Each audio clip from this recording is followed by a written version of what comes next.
السلام عليكم ورحمة الله وبركاته، أهلا وسهلا بيكم في حلقة جديدة. عايزك بقى تحاول تروح كده تجهز كوباية الشاي بتاعتك أو النسكافيه وتركز معايا عشان خاطر هرجع بيك بالزمن لسنة 2017 شهر ديسمبر وتجربة أول شغل ليا، وعن بقى أحاسيسي ومشاعري وكل الحاجات اللي أنا خضتها في المرحلة دي، وتجربتي كده وإحساسي بيها كان عامل إزاي. القصة ابتدت في سنة تالتة لما احنا كنا مخلصين مشروع كده ليه علاقة بمادة السوفت وير انجينيرينج. والمشروع ده احنا كنا بذلنا فيه مجهود كتير كبير جدا انا والتيم بتاعي. والمجهود اللي احنا بذلناه ده الحمد لله ساعتها وصلنا، لو انا متذكر صح في الترتيب، ان احنا كنا في المركز الثالث او احسن ثالث مشروع، حاجه زي كده، كنا واخدين المركز الثالث يعني في الترتيب بتاع المشروعات. او كنا في التوب فايف حاجه زي كده، ولكن ده اللي انا متذكره ان احنا كنا في اول ثلاثة. والترتيب بتاع المشروع ده ساعتها كان فيه طرطيش كلام كده بتتقال ان احتمال الناس اللي هي أدت كويس في المشروع ده يبقى لها فرصة شغل، بس لسه الكلام ما كانش أكيد. يعني هو كان كلام وحاجات بتتردد، يعني ما كناش واثقين 100% هل ده فعلا هيحصل ولا لأ. ما ركزناش قوي مع الموضوع لان ساعتها فضلنا مستنيين، ما كانش في حاجه، ما فيش حد مثلا بعت لنا حاجه، ما حدش قال لنا حاجه، فاحنا قلنا كده ممكن تكون الظروف ما سمحتش ان موضوع التدريب او الشغل ده يحصل. فخلاص القصه دي كده انتهت وقفلنا عليها، والحمد لله أدينا كويس في المشروع ده وظبطنا الدنيا، ودي كانت أهم حاجة بالنسبة لنا. اتعلمنا وخلاص وتمام، كملنا بقى في الستبس بتاعتنا والحاجات التانية عشان خاطر سنة رابعة. في سنة رابعة مرة واحدة كده كنت قاعد بظبط حاجة على فيسبوك، لقيت منتور كلمني. المنتور ده كان اسمه مؤمن، وده كان المنتور بتاعي في الاي سي ام في فترة كده سنة تانية لو انا متذكر صح، لاني كنت بخش في الفترة دي الاي سي ام. كنت داخل في كامب، فهو كان المنتور بتاعي. وكنت بخش طبعا يعني كنت بشارك ساعتها في المسابقات بتاعة الاي سي ام والحاجات بتاعة الكومبetitive بروجرامينج. فهو كان يعني كان بيدربنا يعني بننزل كده في السيشنز دي، كنا بننزل في الكلية ونشوف لاب فاضي ولا حاجة، وبيشرح لنا بقى الحاجات اللي ليها علاقة بالالجوريزمز بقى زي الدي اف اس والبي اف اس والدايناميك بروجرامينج وحبة الكونسبتس كده اللي ليها علاقة بالسوفت وير بالالجوريزمز. فالحاجات دي كلها كانت ايه؟ كانت يعني عشان تأهلك للمسابقة وتأهلك ان ايه، ان انت تبقى مغطي القصص دي كلها وفاهم الكلام ده بيمشي ازاي، وتحل مسائل عليه طبعا. فهو كلمني بيسألني لو انا كنت interested في بوزيشن ويب ديفلوبمنت في الشركة عنده. يعني عشان نكون محددين، كان الشغل او البوزيشن باك اند ديفلوبر. فانا قلت له ساعتها ان انا كنت بدور على اندرويد، انا كنت ساعتها كنت مركز قوي على الباك اند وكان كبلان ايه، وكان او الويب ديفلوبمنت ان جنرال يعني. وكان البلان بي بتاعتي اندرويد. ساعتها انا لما يأست ان انا الاقي شغل ويب، وانا كنت محتاج ساعتها ان انا ابدأ شغل، كنت نفسي اخد خبرة عملية. ف ما لقيتش ساعتها ويب، فقررت ان انا اتجه للاندرويد، وحتى كنت شغال بيه في مشروع التخرج. وقلت هدور برضو على فرص اندرويد بحيث ان انا ايه، ابقى معايا البلان ايه والبلان بي. فساعتها كنت مظبط السي في على ان هو اندرويد خلاص ومقدم على حاجات اندرويد. ولكن شاء القدر ان هو يكلمني، قلت له طيب اديني بس فرصه اعدل السي في بتاعي وارجعه تاني بالاكسبيرينس بتاعت الويب بتاعتي وهديهولك، لان ساعتها كنت عدلت السي في والنسخه القديمه تقريبا ما احتفظتش بيها.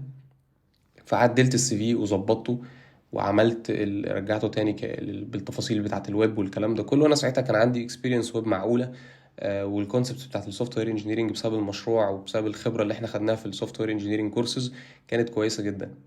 وبرضو كان عندي مشاركات في ستودنت اكتيفيتيز وكامبات عملتها في الكليه ليها علاقه مثلا بالبرمجه والبروبلم سولفينج. وكان عندي برضو دخلت انترنشيب في اي بي ام. فكان السي في بتاعي محطوط فيه حاجات شويه معقوله بالنسبه لطالب لسه في اول سنه رابعه، يعني محطوط فيه حاجات معقوله. فبعت له السي في وهو خلاص اخد السي في ووداه للمكان. آه، فضلت تقريبا مستني فترة، أنا مش متذكر حقيقي الفترة قد إيه، ولكن حد كلمني وحدد معايا انترفيو وبعت لي إيميل، وإن السي في بتاعي تم بقى اختياره إن هو يعني يكمل في الستيب اللي بعد كده. ساعتها انا مش متذكر انا عملت الاتش ار انترفيو او يعني عملت تو اتش ار انترفيوز ولا هو اتش ار انترفيو واحد بس. في الاتش ار انترفيو لو انا متذكر صح، الاتش ار انترفيو الاول كان بس مجرد ديسكشن، تعريف طبعا اللي هو الطبيعي، تعريف بالمكان، وحبة اسئله كده ليها علاقه بيا عشان خاطر يشوفوا هل انا يعني مناسب للانفايرمنت ولا لا. وبعد كده يحطوني على المرحله التانية اللي هي التكنيكال انترفيو.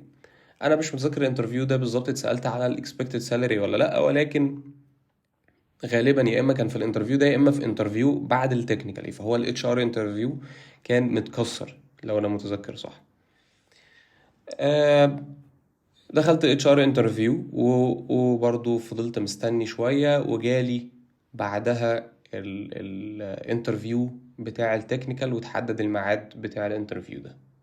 طبعا احنا ساعتها كنا في فترة الكلية، فهم كانوا قدر الامكان بيحاولوا بقى يحطوا مواعيد الانترفيوز في فترات يعني تتناسب شوية مع الكلية، او على الاقل ايه ان احنا نعرف فيها نيجي يعني مع المحاضرات والحاجات بتاعة الكلية واللابات والكلام ده كله. فلما رحت الانترفيو ده، ولما رحت التكنيكال انترفيو، كان ساعتها السوفت وير انجينيرز اللي كانوا قصادي انا كنت عارفهم. يعني كنت عارف واحد منهم من الكلية، كان هو دفعة أكبر مني بسنة أو سنتين، أنا حقيقي مش متذكر. وكان واحد تاني كنت أعرفه من زمان جدا، من أيام المدرسة، ما كنتش أعرف حتى إن هو في الكلية لحد ما شفته في الانترفيو هناك. ف فطبعا دي كانت يعني ايه، صدفة جميلة ان انا عارف الناس دي.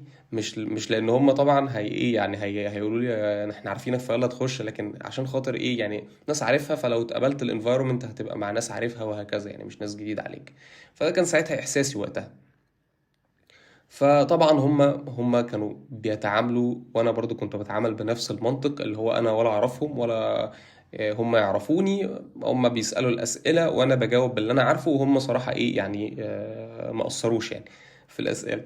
فالأسئلة اللي كانوا بيسألوا كانوا سألوني أسئلة كتيرة ليها علاقة بالسوفت وير انجينيرنج، وليها علاقة بالويب ديفلوبمنت، وليها علاقة بالجيت، وليها علاقة بحبة حاجات وكونسبتس كده مختلفة. برضو كان شوية ديزاين باترنز، شوية حاجات كده اتسألت فيها. وفي سؤالين منهم كانوا من الأسئلة اللي معلمة معايا، واحد منهم لأن أنا معرفتوش، والتاني كان لأن أنا يعني كنت متوقع الإجابة، أو كنت بعمل حاجة أنا ما كنتش عارف إن هي صح 100%، ولكني كنت مقتنع بيها، وكنت عارف إن ده الأحسن، أو إن ده الطبيعي واللي المفروض يحصل. وساعتها في الانترفيو اكتشفت فعلا إن هو ده المفروض الطبيعي.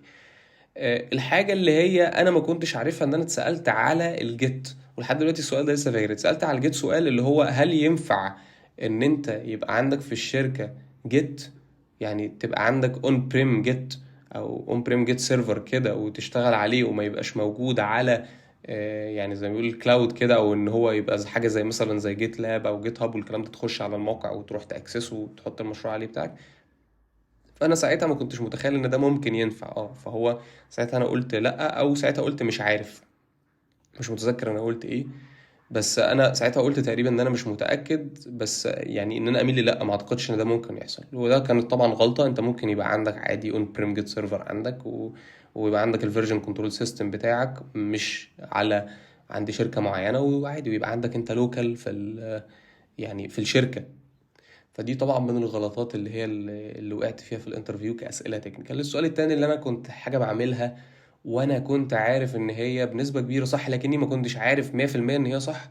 كان ساعتها اتسألت على الكومنتس بتاعت الكود. اتسألت هو انت بتكتب كومنتس كتيرة في الكود بتاعك؟ انا طبعا كنت متخيل ان هم هيقولوا لي انت ما بتكتبش كومنتس يبقى انت وحش. انا فعلا ما كنتش بكتب كومنتس، بس انا ما كنتش بكتب كومنتس لان انا بخلي الكود قدر الامكان بيعبر عن نفسه. طبعا فانت بتسمع كتير ان الكومنتس جوه الكليه الناس تقول لك اكتب كومنتس عشان الناس تفهم الكود والكلام ده كله. بس انا بالنسبه لي ما كنتش بقتنع بالكلام ده. انا شايف ان الكود كده كده ديسكريبتيف، يعني هو سيلف ديسكريبتيف، يعني بيشرح نفسه. فساعتها قلت له لا، انا ما بكتبش كومنتس، وكنت صريح جدا ما بكتبش كومنتس على الكود، بس انا ببقى شايف ان كده كده الكود بيشرح نفسه فما بكتبش كومنتس. فساعتها دي كانت اجابه بالنسبه لهم صح ومنطقيه، واستشفوا بيها ان انا بكتب كود كويس مفهوم. فطبعا دي من الحاجات اللي هي ساعتها كانت يعني عجبتني، ان يعني اوقات كتير برضو الواحد بالرغم من الانفايرمنت اللي حواليه ممكن يكون بيفكر صح، بس يبدأ يشك ان هو بيعمل حاجه غلط. فعشان كده السؤال ده علم معايا، والسؤال التاني علم معايا طبعا لانه كان سؤال اجابته كانت عرفت ساعتها فكرة ان انت ينفع يبقى عندك اون بريم جيت سيرفر عادي مفيش مشكلة. بعد ما خلصت التكنيكال انترفيو بقى، ساعتها التكنيكال انترفيو كان اللي بيعملوا معايا 2 سوفت وير انجينيرز، وكان الفاوندر برضو موجود. آه، ساعتها بعد ما خلصت التكنيكال انترفيو خلاص بقى، وبعد كده كنت مستني بقى الفيدباك او مستني يعني الرسالة بقى اللي تقول لي انت accepted ولا rejected ولا الكلام ده كله. تمام. ففضلت مستني حبة، وبعدها جت الرسالة طبعا ان انا accepted للبوزيشن ده. انا فاكر ان الرسالة دي تقريبا اتأخرت شوية، ولكن ساعتها طبعا كنت مبسوط جدا ان انا accepted، وحسيت كده اللي هو ايه يعني يعني اللي هو الحمد لله بقى هبدأ هبدأ الكارير بتاعي، وهاخد التجربة العملية اللي انا كنت عايز اخدها وانا في فترة الكلية دي. وافتكر برضو ساعتها ان انا دخلت اتش ار انترفيو تاني سريع كده، واتسالت على الاكسبكتد سالاري، او اتسالت على الاكسبكتد سالاري. يعني الترتيب بتاع الاحداث انا مش فاكره، بس انا اتسالت عليه في مرحله من المراحل. غالبا كانت بعد التكنيكال انترفيو، يا اما كانت بعده على طول، يا اما في انترفيو منفصل. المهم جات لي يعني حضرت وساعتها اتناقشت في الاكسبكتد سالاري. وطبعا ساعتها انا قلت الاكسبكتد سالاري بناء على خبرتي، وبناء على ان انا لسه طالب. وطبعا ما كانش عندي وعي ايه الطبيعي اللي المفروض يتاخد، ودي طبعا من الخبرات اللي اكتسبتها مع الوقت، ان انت تعرف ازاي اصلا تقول الاكسبكتد سالاري والكلام ده كله. ساعتها انا ما كانش عندي وعي ازاي اوصل للاكسبكتد سالاري اصلا الصح، وازاي ايه البوزيشن بتاعي ده اخد فيه كام والكلام ده كله. فطبعا دي طبعا من الغلطات اللي انا عملتها، ان انا ما كنتش عارف ادور، او ما كنتش عارف ازاي اوصل للاكسبكتد سالري او السالري صح، وحطيت استيميشن من دماغي. هو وقتها يعني كان مناسب الى حد ما، ولكن برضو كان هيبقى اصح اكتر لو انا كنت دورت وعرفت المفروض اطلبه صح. ولكن انا بالنسبه لي كانت دي تجربة أنا فعلا عايز أتعلم. يعني أنا محتاج إن أنا أتعلم، وكده كده ما كنتش محتاج ساعتها إن أنا أفكر في السالري قوي، لأن أنا في الأول وفي الآخر كنت لسه طالب، وكنت برضو ساعتها الشغل بارت تايم. ف يعني الناس برضو أنا متوقع إنهم مش هيتوقعوا مني إن أنا يعني أبني الشركة. يعني هم عارفين إن أنا طالب، وهم عايزين يدربوني، وعايزين إيه يخلوني أتعلم يعني. بس فطبعا اما جات لي بقى الرساله والكلام ده كله، بدات اظبط حبه حاجات بقى ليها علاقه بالورق، متطلباتهم ما كانوا عايزينها، واديت لهم الحاجات دي. وبدات ساعتها يعني اقرا شويه عن الحاجات اللي هم شغالين بيها. ساعتها هم كانوا شغالين روبي اون ريلز، وكانوا شغالين ده روبي اون ريلز كفريم ورك يعني باك اند، وكانوا شغالين انجلر جي اس، اللي هو النسخه القديمه من الانجلر، اللي هو طبعا ما قبل انجلر، اللي هو انجلر نفسها وانجلر 2 الكلام ده كله. فانجلر جي اس دي كانت كده كانت برضو ساعتها كانت لسه برضو بتستخدم، او كانت برضو ترند شوية. ف فيعني ده كان الستاك اللي هو كان مستخدم ساعتها. فانا طبعا قعدت اذاكر شوية الكلام ده كده واقرا عنه، وبعد كده اتحدد بقى الوقت اللي هننزل فيه، او اول يوم للشغل. الجميل بقى يعني قبل بقى ما اخش على مرحلة الشغل، الجميل بقى في القصة بتاعت الدخول في الشغل دي، ان اكتشفت بعدها لما كنت بدردش مع المعيد اللي كان مسؤول عن السوفت وير انجينيرنج بروجكت. يعني ان انا انا حاليا رحت شغل في شركة اسمها كذا وبتاع، وبدأت شغل وكده. اكتشفت اصلا ان الناس اللي هم الاوائل بتوع المشروع، في منهم ناس فعلا يعني اتقدم لها في الشركة دي، واحنا ما وصلناش المعلومة دي، او ما جالناش المعلومة دي، او ما نعرفش حاجة عنها. يعني او ما حصلش ان احنا عرفنا ان الموضوع اصلا شبه مكمل. وساعتها لما قلت القصة دي للمعيد اللي مسؤول عن النقطة دي، قال ده انتوا كنتوا مش عارف اللي هو ياه، اللي هو انا في تيم سقط مني. فاللي هو ساعتها حسيت برضو احساس اللي هو سبحان الله، انت كده كده نصيبك هيجيلك، سواء يعني كده او كده. يعني انا ساعتها، وفعلا ساعتها احنا ما كناش اهملنا الموضوع، لا هو فعلا الموضوع كان ظاهر ان هو مش حاجة انت يعني خلاص ده اكيد، لا هو الموضوع كان كلام عايم مش واضح، فاحنا مش عارفين الدنيا ماشيه فين. فاحنا مش اهملنا الموضوع مثلا او ما سالناش وراه، لا احنا سالنا بس الموضوع ما كانش ظاهر منه معلومه. فاكتشفنا بعد كده ان ده حصل حاجات في النص وبتاع بعديها والناس ويعني حصل ان في ناس قدمت او اتقدم لها البيانات بتاعتها في الشركه والكلام ده كله. وبعد كده لما اتكلمت مع المعيد اكتشفت ان ده حصل فعلا. وسبحان الله، يعني الناس اللي هي جزء منها من اللي قدم ده اصلا، جزء كبير تقريبا معظمهم ما اتقبلش، وانا جالي الموضوع عن طريق حاجه تانية برضو ودخلت الشركه. فحاجة برضو يعني سبحان الله، انت ممكن ما يجيلكش نصيبك من الحتة دي برضو وترجع تاني يجيلك، هو نصيبك هيجيلك ويجيلك برضو من يعني لفت وجات لي برضو من ناحية تانية. ف... فده واحدة من الحاجات اللي حصلت، وساعتها كنت انا مستغربها، ولكن يعني الحمد لله كانت ساعتها الشغل ده من نصيبي. وجالي عن طريق المنتور اللي هو اسمه مؤمن يعني، وكان نفس الشغل ونفس الشركة. فبدأنا أول يوم في الشركه ساعتها ايه اللي هو رحت بقى لقيتهم اصلا عاملين ميتنج. تقريبا الميتنج ده كان سبرنت بلاننج، كان ريليس بلاننج، كان حاجه زي كده، وطبعا انا مش متذكر التفاصيل بالظبط. ولكن رحنا على ميتنج اللي هو حسيت للحظه كده اللي هو عارف المشهد بتاع سمير وشهير وبهير اللي هو ادهنوه اسود وارموه مع العبيد. هو حسيت كده اللي هو ايه، خدوه من الباب بسرعه وارموه في وسط الميتنج في وسط النار. فاللي هو ايه ده، حسيت دخلت ولقيت بقى على طول كلام كبير. طب حد يعرفني، طب اي معلومه قبل ما اخش؟ لا هو خلاص خش على الميتنج على طول. دخلت على الميتنج لقيت ناس من أصدقائي اللي هم في الكلية، في سنة رابعة في دفعتي يعني. ولقيتهم إن هم موجودين، في ناس منهم اتقبلت. كان واحد منهم اسمه مصطفى المنشاوي، ده كان فرونت اند. وكان واحد اسمه خالد، وده كان شغال برضو باك اند او اتقبل في الباك اند اللي هو نفس الحاجة اللي انا اتقبلت فيها. فهو كان يعتبر معايا في نفس التيم او التخصص يعني. ف يعني دخلت طبعا الميتنج وسلمت على الناس وقعدت اسمع بقى الكلام. و... وافتكر برضو ان في صديق لينا برضو جه بعديها بشهرين او حاجه او ثلاثه، وكان اسمه اسماعيل شغال اي او اس. مش متذكر المده بالظبط، ولكن هو جه بعدها كريكومنديشن يعني من التيم ان هو حد شاطر اي او اس، واحنا كنا محتاجين حد اي او اس. فساعتها بدأنا بقى ايه، بدأنا في الميتنج كده نسمع بقى الكلام اللي بيتقال والتفاصيل ومين هيعمل ايه والمشاكل اللي هنا وايه والكلام ده كله. ساعتها كانت يعني تجربة لطيفة كده. وكان برضو بداية، مش هقول ان هي وحشة، لا هي كانت كويسة. بغض النظر انا كنت بهزر عليها، ولكن كان عشان خاطر نسمع الترمز شوية، نسمع الناس بتعمل ايه وناخد التجربة، لان هي انت في الاول وفي الاخر عايز تاخد التجارب العملية، تشوف الناس بتعمل ايه في الاندستري. فكان كويس ان احنا تعرضنا للحاجات دي على طول. بعد ما خلصنا الميتنج ساعتها بقى حصل كذا قعدة وبتاع. المهم ان حصل ان كان في بقى المفروض نعمل تاسكات. الفرونت اند كان ليه تاسكات، وانا وخالد كان لينا تاسكات. بدأنا ان احنا كان مطلوب مننا نعمل ابلكيشن كده انجلر جي اس وروبي اون ريلز، والابلكيشن بيعمل حبة حاجات وهكذا. فبالنسبة لي كنت واخد طبعا فكرة عن الويب ديفلوبمنت والتفاصيل بتاعته، وكنت شغال ببي اتش بي لارفل كده في كام حاجة. والجافا كان عندي كده كده اوريدي النولج بتاعتها. فقعدنا ان طبعا نخبط في الاول.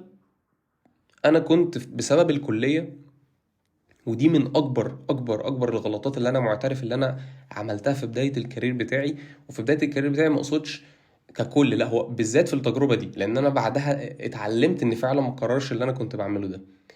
في التجربه دي آه، كنت متاثر جدا جدا جدا بالنظري بتاع الكليه.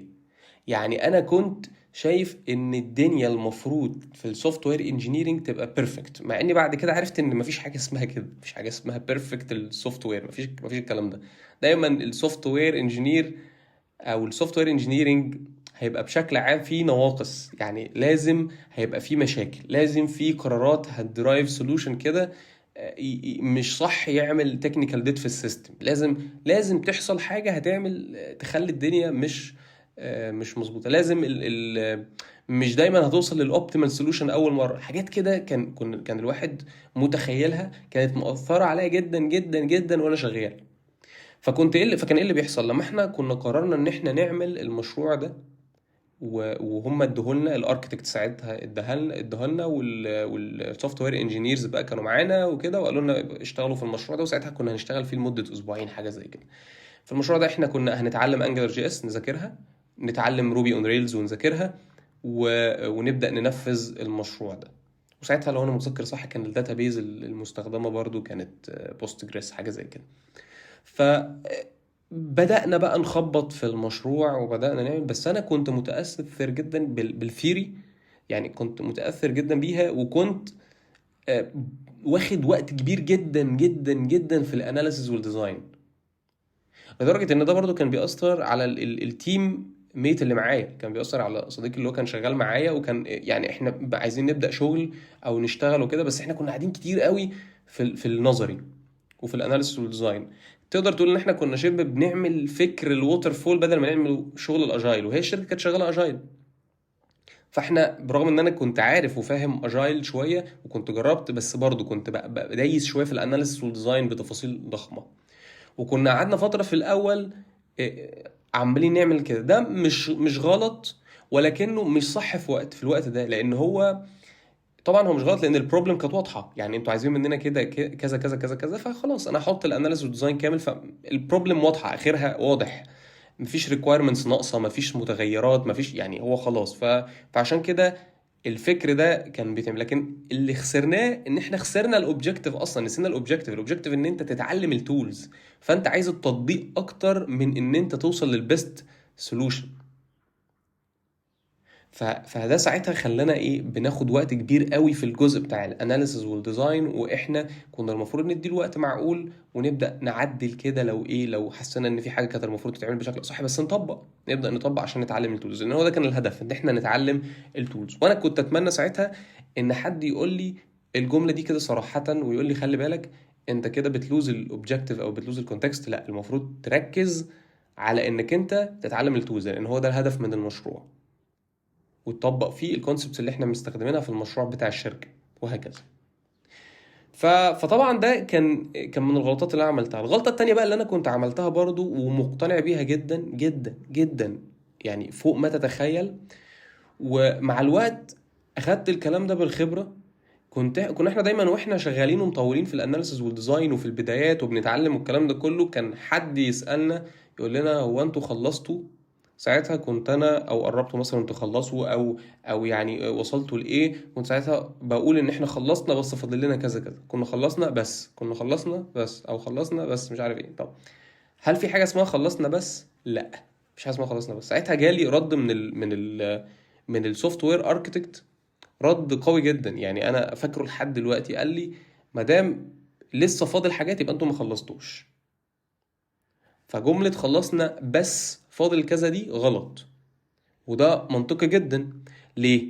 لان الاجايل اصلا هو بيتكلم على ان انت يبقى عندك working software، يعني هي دي الميجر اللي انت بتقيس بيها اذا كنت انت خلصت فعلا ولا لا، ان انت عندك working software. طول ما فيش working software يبقى انت ما خلصتش. فعشان كده ما فيش حاجه اسمها خلصت بس، لازم فعلا لما تقول جمله خلصت يبقى معناها ان انت خلصت. لو ما خلصتش يبقى انت فعلا لسه ما خلصتش، على الاقل هتقول ما خلصتش واللي فاضل كذا. لكن جمله خلصت او كلمه خلصت دي كلمه غلط جدا. ده بالنسبة للحاجات والتجارب اللي أنا كنت بعملها لما كنت شغال على الجزء بتاع يعني المشروع، أو إن إحنا بنحاول نعمل المشروع عشان نتعلم حاجة. تمام. آه، ساعتها بقى قعدنا فضلنا بقى نشتغل وقعدنا نحاول إن إحنا يعني نخلص بقى، وساعتها خلصنا 80% من المشروع تقريبا، أو خلصنا جزء كبير منه. وساعتها لما خلصنا يعني هو خلاص كان في ديدلاين للموضوع، ف80% كده اكتفينا بيهم او هم اكتفوا بيهم، وقالوا لنا يعني ايه تمام كده وزي الفل. ساعتها حتى كان في ديسكشن حصلت، كان صديقي حاسس بالذنب ان هو ما خلصش 100%. انا بالنسبه لي ما كنتش حاسس بالذنب ده شويه، يعني كان هو ممكن ساعتها كان حاسس هو شويه بالامبوستر سيندروم، او فكره اللي ايه اللي احنا اكيد كنا ممكن ننجز عن كده، واكيد قصرنا، واحنا فعلا قصرنا في حتت اللي هي ليها علاقه بالجوانب النظريه او الكلام ده كله والقصص دي كلها. بس احنا ساعتها طبعا كنا بنتعلم، فعايزين نحاول نعمل حاجة بأحسن شكل ممكن، ولكن احنا ساعتها شايف ان احنا كنا عملنا انجاز ضخم. يعني احنا ما كناش نعرف روبي كلغة وتعلمناها، وما كناش نعرف روبي اون ريلز از فريم ورك وتعلمناه، ما كناش نعرف انجلر جي اس وتعلمناها، وبنينا المشروع وعملنا السايكل دي كلها وعملنا حاجه كويسه جدا تقريبا في مده قليله جدا. يعني افتكر ساعتها كان اسبوع او اسبوعين. فالمده دي كانت بالنسبه لنا كويسه كناس ما احتكتش بسوق العمل، كناس ما احتكتش بالكلام ده، ما تعرفش التفاصيل دي او مش دايسه فيها بقوه. فحاسس ان احنا برضو عملنا حاجه معقوله في الفتره دي. فيعني ساعتها كان في مشاعر مختلفة، مشاعر مختلفة، ولكن في الأول وفي الآخر احنا ساعتها يعني إيه اتعلمنا بنسبة كويسة جدا. أنا بالنسبة لي ساعتها كنت راضي عن النسبة اللي احنا اتعلمنا بيها، وشايف إن هو أصلا الغلطات اللي بنقع فيها دي هي اللي بتعلمنا، أو هي دي اللي بتورينا فعلا الصح من الغلط، أو الأنسب من اللي مش مناسب يعني. بعديها دخلنا في ميتينجز برضو ليها علاقة بالسبرنت بقى، والسبرنت بلاننج واستيميشن، وموضوع البوكر استيميشن، وان انت تختار رقم وهكذا وتحاول تحدد التاسكات. ساعتها افتكر كان ليا سؤال كده في الميتنج، كان اول مرة اعمل فيها استيميشن في التاسكات. قلت لهم هو انا ازاي هعمل استيميشن وانا مش فاهم التاسك؟ يعني ساعتها كان اتشرح الاستيميشن والتاسك اتقالت بشكل سريع وانا مش فاهم التاسك. فقالوا لي يعني انت حاول، يعني حاول بس انت بس في الأول وفي الاخر بتجرب بس، يعني عشان تبقى واخد بالك اللي بيحصل الاستيميشن. مع ان النقطه دي كانت بالنسبه لي، وحتى حاليا لما برجع افتكرها بحس ان هي كريتيكال جدا. وعشان كده دايما تلاقي ان في دايما فريقين متخاصمين او مختلفين مع بعضهم، اللي هو الناس اللي مقتنعه ان الاستيميشن والاجايل دي حاجه حلوه، او السكرام حاجه حلوه مثلا، والناس اللي مقتنعه ان الاستيميشن ده اي كلام ولا وما بيعملش ومش مفيد وهكذا. فعلى حسب الطريقه اللي بتتعامل بيها مع الاستيميشن فعلا ممكن الموضوع ما يبقاش ليه قيمه. يعني انا دلوقتي لو كل الناس، تخيل كده، لو كل الناس مش فاهمه التاسك، او كل الناس مش على درايه بابعاد التاسك، وكل واحد بيستيميت مثلا وخلاص، ساعتها ايه الموقف او ايه الدنيا؟ الاستيميشن بنسبه كبيره مش هيبقى اكيوريت، وهيطلع لك ارقام مش سليمه، او مش حاجه صح، او مش حاجه معبره اصلا. فانا ساعتها بتكلم عن نفسي، انا في الموقف ده انا ساعتها كنت طلعت رقم مش معبر. طبعا الهدف كان ان انا اتعلم بس اعمل استيميشن ازاي، ولكن انا برضو طلعت رقم انا ساعتها ما كنتش فاهم انا طلعت الرقم ده ليه. ودي نقطه كريتيكال جدا لازم تاخد بالك فيها وانت شغال في اي مشروع او في اي شركه وانت بتعمل استيميشن، ان انت تكون على درايه وفاهم التاسك كويس ومتخيل الامور ماشيه ازاي، وعشان خاطر تدي استيميشن اكيوريت قدر الامكان. ما تديش اي رقم وخلاص، لان اي رقم وخلاص ده هيلف وينعكس عليك تاني. فالنقطة دي مهمة جدا جدا جدا، ومهم ان انت تاخد بالك منها. بس ساعتها كنا بنشتغل، كنا بننزل الشركة نفسها الشغل، ما كانش ريموتلي، ما كانش فيه موضوع الريموتلي والوركينج فروم هوم والكلام ده كله اللي ظهر بعد كورونا او في لحظات كورونا. يعني ما كانش منتشر قوي في الشركات. وساعتها كنت بروح الكلية، ومثلا اخلص الكلية واروح اقعد هناك في الشركة. وساعتها كان يعني الشغل كان بيبقى ايه، 4 ساعات مطلوب مني ان انا اخلص 4 ساعات، لان انا كنت يعني بارت تايم. وكان ال4 ساعات بيبقوا براحتي بقى، ممكن في اي وقت في اليوم، فممكن اخلصهم في اي وقت عادي واشتغل عادي في الشركة في اي وقت. يعني في الاربع، يعني من اول بداية طبعا الصبح لما الشركة بتفتح لحد اخرها، واخلص ايه ال4 ساعات في اي وقت متاح ليا. ممكن اجزأهم حتى لو انا عندي ظرف مثلا ان انا محتاج اروح الكلية وارجع للمكان، وهي كده كده كان الشركة مش بعيدة قوي عن الكلية، فالموضوع كان سهل يعني، سهل ان انا اتحرك من الكلية ليها وارجع تاني وهكذا. فساعتها كنا بنشتغل على أجهزة بقى في الشركة، وكان معظم الشغل بدأنا بإن إحنا بعد ما خلصنا بقى المشروع وفهمنا بقى أنجلر جي إس وروبي أون ريلز وجربنا شوية حاجات كده، بدأنا ناخد تاسكات باج فيكسز.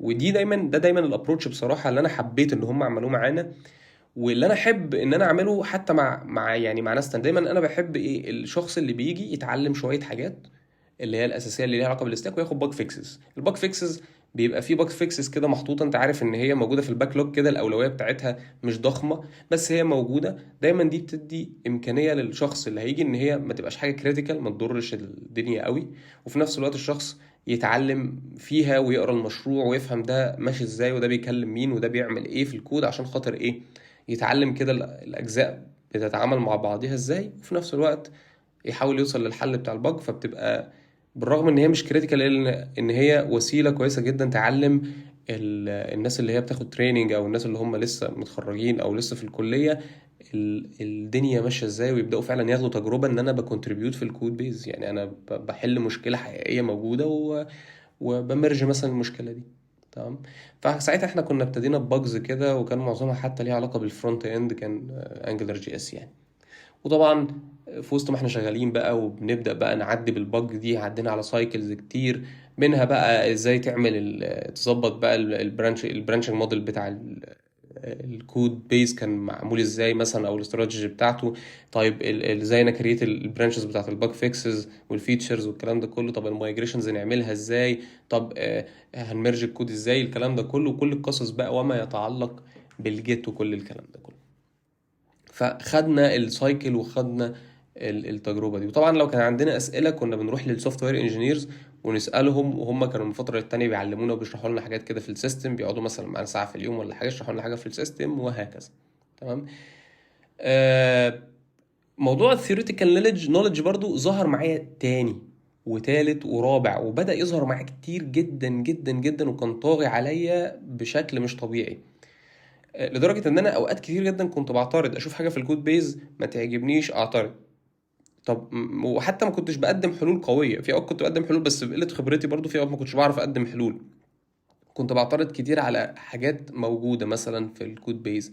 كان كنت عندي النو واي عالية جدا جدا جدا، فكنت دايما بقعد اسال اسئله، ليه ده معمول كده، ليه ده معمول كده. اوقات ده بيبقى مفيد، بس اوقات لما بيزيد عن الحد بيبقى مزعج شويه. تمام.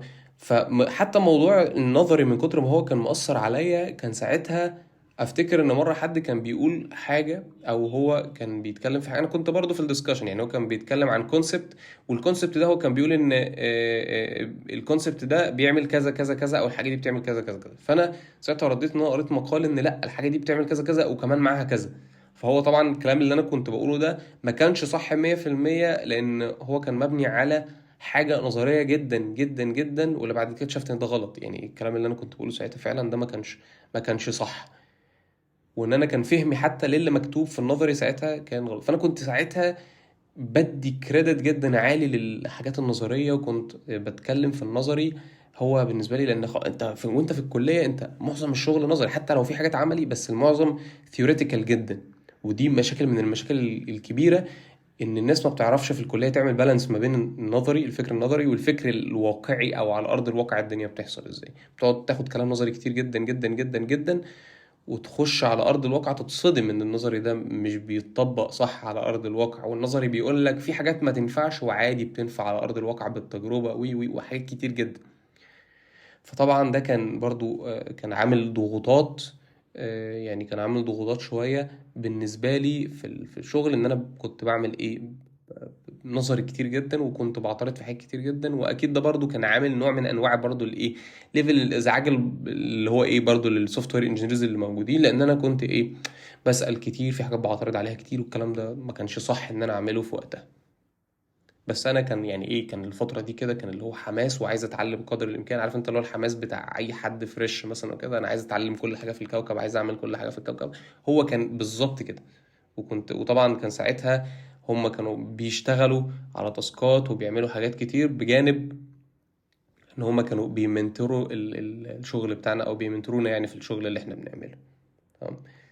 قعدت شوية طبعا بخش في التاسكات بتاعة الفرونت اند، واخلص حاجات وباك فيكس وكده. وبعد كده بدأ الموضوع يتطور بقى، دخلت شوية تاسكات باك اند، ودخلت في حاجات ليها علاقة بالتست دريفن ديفلوبمنت، وكتبت تست دريفن كود كده، وجربت وعملت صلحت المشكلة. وبعد كده رنيت التست دريفن ديفلوبمنت تيستس دي، التيستس اللي انا كتبتها بالابروتش ده، وجربت. وساعتها تعرضت للقصة دي، وكانت حاجة من الحاجات اللطيفة يعني. في الفترات دي انا كل طبعا ما كنت يعني الشهور بتعدي عليا في الشركة شهر عن التاني، كنت ببقى يعني زي ما بيقولوا ايه، اكثر حكمة او اكثر خبرة. بعرف ان انا اللي كنت بعمله في الاول ده انا لازم اخد بالي منه وايه واصلحه. يعني ما كنتش باخد فيدباك بس تكنيكال، يعني انا فعلا كنت مركز في شخصيتي وانا في بيئة العمل عاملة ازاي. يعني انا كنت يعني زي ما قلت كده كنت متأثر بالنظري جدا. يبقى بقيت مع الوقت اكتشف لا، ان مش كل حاجة نظري بتمشي بالسهولة دي، او مش كل حاجة نظري هي صح. مثلا كنت بسأل كتير قوي، فبقيت بلمت وبختار الوقت المناسب اللي فعلا المفروض أسأل فيه، وأسأل ازاي. كنت بعترض في اوقات على حاجات موجودة مثلا. فبرضه بقت قدر الامكان لما بعترض بحاول ادي حلول وافكار. فدايما كنت ببص والحاجات دي بالنسبة لي حتى كنت بحس انا ساعتها، وما زلت بحس ساعتها، يعني ما زلت بحس لحد دلوقتي ان الحاجات دي اهم بكتير جدا جدا جدا من التكنيكال نوليدج. التكنيكال نوليدج كده كده مع الخبره هتجيلك، لكن في تفاصيل صغيره في طريقه التعامل في الانفايرمنت دي اللي بتديك سكيلز بعد كده قويه جدا، في ان انت تعرف تبقى سينيور سوفت وير انجينير شاطر، تعرف ان انت تبقى ليد شاطر، بتعرف الطبيعي يعني الدنيا بتمشي ازاي. حتى انت لو انا قابلت مثلا جونيور مثلا كان بيفكر زيي، او فريش مثلا كان بيفكر زيي في وقتها، هبقى متخيل هو ده نابع من ايه، وهبقى متخيل انا هوجهه ازاي. فحتى الحاجات دي كلها بتديك خبرات مختلفة، فلازم تبقى مركز عليها. مش كفاية خالص ان انت تركز على التكنيكال سكيلز، السوفت سكيلز والحاجات دي كلها برضو ضرورية وليها نفس الأهمية، إن لم تكن، والله أنا أوقات بحس إن هي أهم، يعني لم تكن أهم من التكنيكال سكيلز أوقات كتير، أو في لحظات معينة. وعلى حسب طبعا البوزيشن بتاعك. يعني ممكن واحد يبقى البوزيشن بتاعه تكنيكال قوي وهو شغال مع نفسه، فساعتها هو التكنيكاليتي عنده اعلى خلاص. ولكن في معظم الحاجات اللي بيبقى فيها كوميونيكيشن وبيبقى فيها شغل تيمز وبنقعد نالاين مع بعض ونبلان وهكذا، فالحاجات دي طبعا السوفت سكيلز دي مهمة جدا. بس ف زي ما قلت بدأت أخش بقى في الباك إند تاسكس، وبدأت الدنيا تتطور، وكتير حتى كنت بقعد وقت زيادة عن اللزوم وفي الشركة، وما كنتش حتى بزود الوقت ده، كان ان انا قعدته مثلا ان انا قعدت وقت زيادة، لا، انا كنت بقعد اذاكر واحاول افهم الكود وبتاع، لدرجة ان كان في سوفت وير انجينير هناك كان دايما يعني بيقول لي عاش اللي انت بتعمله فعلا، انت يعني استمر، والله انت هتوصل لحاجة كويسة بإذن الله، وكذا وكذا كان بيحفزني.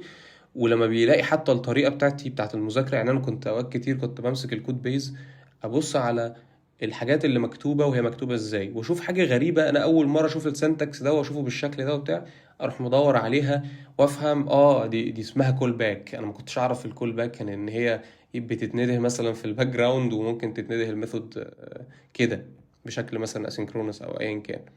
ففي حاجات كده ما كنتش اعرفها، فكنت بشوف الكلام ده كده كله، وابدا اسجل واتعلم، وده كان بيديني نولج كبيره جدا. فهو كان بصراحه شخص بيشجعني جدا جدا جدا على ان انا استمر في الحاجه دي. ودي حاجه من الحاجات اللي انا بصراحه كنت مبسوط بيها، لان لحد دلوقتي انا فاكر كلامه ده، وكلامه ده كان ليه تاثير ايجابي عليا، وخلاني فعلا ان انا ساعتها استمر. وده طبعا شق السوفت سكيلز اللي انا بكلمك عليه، اللي هو ازاي تمنتور اللي تحتيك، وفعلا تديله الدافع ان هو انت بتعمل شغل كويس، خلي بالك انت بتشتغل كويس وبتبذل مجهود.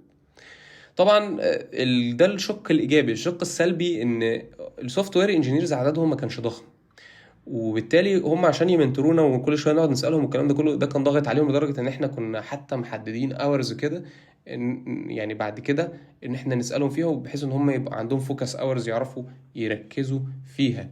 لدرجه ان قبل ما ناخد القرار ده او قبل ما نعمل القصه دي يعني ظهر كده ان في لحظه من اللحظات حد منهم يعني افتكر ان هو قال لي جملة ايه، اللي هو جملة زي ان انا زي شرحت لك الحاجة دي قبل كده او كده، من كتر ما هو كان ايه يعني عنده ضغط برضو، كان ايه شغال في كذا حاجة.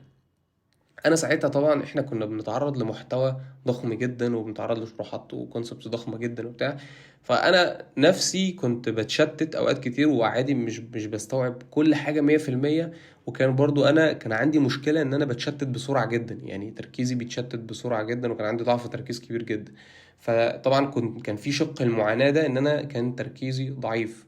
ولكن انا طبعا كنت مقدر ساعتها الفكره ان هم مضغوطين وقصه. حتى بعد كده هو جه اعتذر ان هو قال لي جمله زي كده، هو المفروض فعلا كان يشرح لي ويفهمني الدنيا تاني وهكذا، وان ده عادي يعني ده طبيعي. فهو انا طبعا كنت ملتمس العذر ده، وكنت مقدر الحاجه اللي فيه. بس كان ساعتها برضو الشق السلبي ان التيم بتاعك كان ممكن مضغوط. دي حاجه من الحاجات النقطه اللي انا بعد كده بدات افهمها. هل انت كانفايرمنت او كشركه، دايما لما تبقى عندك سوفت وير انجينيرز شغالين، وعايز تجيب مثلا انترنز، او عايز تجيب ناس تدربهم وهكذا، هل فعلا انت عامل بلان كويس ان هم يعرفوا يوزنوا ما بين شغلهم وما بين التدريبات دي، ولا لا؟ النقطه دي كريتيكال جدا جدا جدا، لان هي اوقات ممكن تعمل لود على الشباب اللي هم بيشتغلوا في الجزء بتاع الباجز بقى والفيتشرز والكلام ده كله. ممكن تعمل عليهم لود ما يخلوهم مش قادرين ان هم يمشوا بشكل مظبوط، وفي نفس الوقت ممكن الشباب اللي هم بتوع التريننج او بتوع الانترنشيبس ما يحسوش ان هم بيستفيدوا بالطريقة الكبيرة او الضخمة، لان هم محتاجين حد يمنتور عليهم، على الاقل يوجههم يقول لهم اعملوا كذا كذا، طب ذاكروا كذا. طب ففي اوقات كده انت برضو بتبقى لازم حاطط خطة كده ازاي هتتعامل مع الحاجات دي، وازاي الناس اللي انت جايبها دي هتتعلم بشكل كويس. ساعتها احنا لما الموضوع حصل بدأنا نأدبت، يعني كان الموضوع ماشي اجايل، فبدأنا نشوف حلول. عملنا الموضوع الكور اورز ووقت الأسئلة، وبقينا في وسط ما احنا شغالين في التاسكات كده بنركز في شغلنا وفي نفس الوقت ما بنعطلهمش. فهي دي برضو من الحاجات اللي حصلت، وكانت تجربة. كل التجارب دي انا بصراحة ما بعترفش ان هي سلبية خالص، يعني انا ما بحسش كده لما افتكر حتى الموقف، اي موقف مثلا كان سلبي فيها او اي موقف كان ايجابي، ما بعترفش ان في حاجة سلبية. بصراحة كل ده كان خبرات وحاجات. بعد كده لما بقيت مثلا في ليفل اعلى فهمت الكلام ده، فهمت ليه ده كان بيحصل، وليه القصص دي كانت بتتم. فهمت ان انا كان في حاجات كتير انا كنت بعملها طبيعي غلط وما كانتش اصح حاجة، وبدأت اصلحها بعد كده. حاجات كتير جدا جدا جدا استفدت بيها في خلال الفترة دي. فهي تجربة ادتني خبرة واتعلمت منها. الحاجات الإيجابية أكيد أثرت عليا بالإيجاب، ولكن الحاجات السلبية بتعلمك كتير جدا جدا وبتغير تفكيرك بشكل كبير. فضلنا بقى يعني ايه، دي السايكل بقى اللي كانت موجودة. بنسولف بقى الباجز او بنعمل شوية تاسكات صغيرة. والسايكل بقى بتدور من الكيو اي، تروح للكيو اي، الدنيا تمام خلاص تمام وزي الفل، وساعتها كنا بنمرج الحاجة بشكل معين، وتروح الستيجنج بشكل معين وهكذا. زي الفل والدنيا ظبطت تمام خلاص، بتخش على تاسك جديدة وهكذا. ونفس الفكرة بتخش السبرنت بلاننج وكل الكلام ده كله، وتفضل السايكل بقى بتاعت الايه، الديفلوبمنت شغالة. لحد ما جت لحظة كده كنا خلاص قربنا من الامتحانات بتاعت سنة رابعة، وساعتها سلمنا الشغل بتاعنا بقى، وقفلنا على الدنيا بقى وخلاص. يعني ساعتها دي كانت نهاية فترة الشغل بتاعتنا في الشركة دي.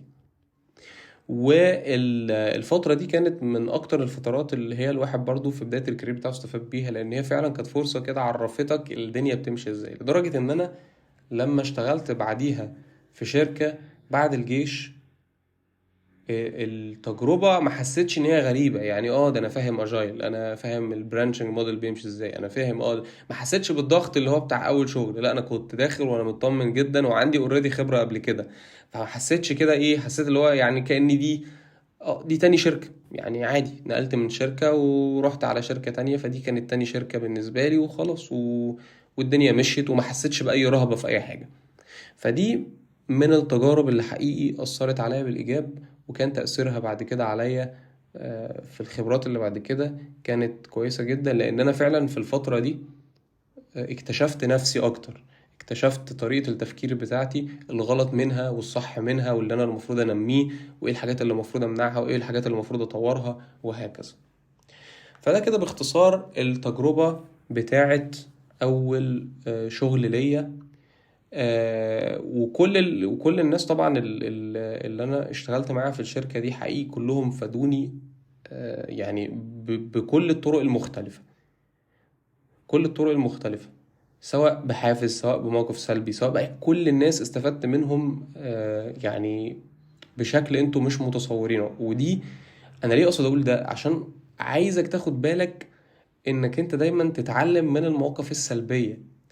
اللي بيعمل او يعني اللي هو بيقعد دايما يحس ان هو ضحية وان هو مظلوم وان هو لا واكيد انا وحش، ويقعد يعاقب نفسه ويجلد نفسه، دي حاجة وحشة جدا جدا جدا، وهتأذيك مع الوقت وهتدمرك وهتدمر نفسيتك وهتحسسك كده ان انت ايه، مش صح، او ان انت يعني انت خلاص بقى، يعني انت كده مش شاطر والدنيا معاك بقى. لا، الدنيا ما بتمشيش كده.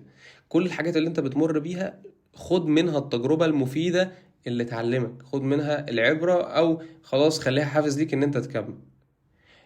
بكل بساطة انت نازل ما تخسرش الهدف، انت نازل عشان تتعلم، نازل عشان تجرب، فهتغلط. هو اصلا انت نازل عشان تتعلم، لسه هتغلط وهتعمل حاجات وهتكتشف ان انت في حاجات بتفكر فيها بشكل غلط.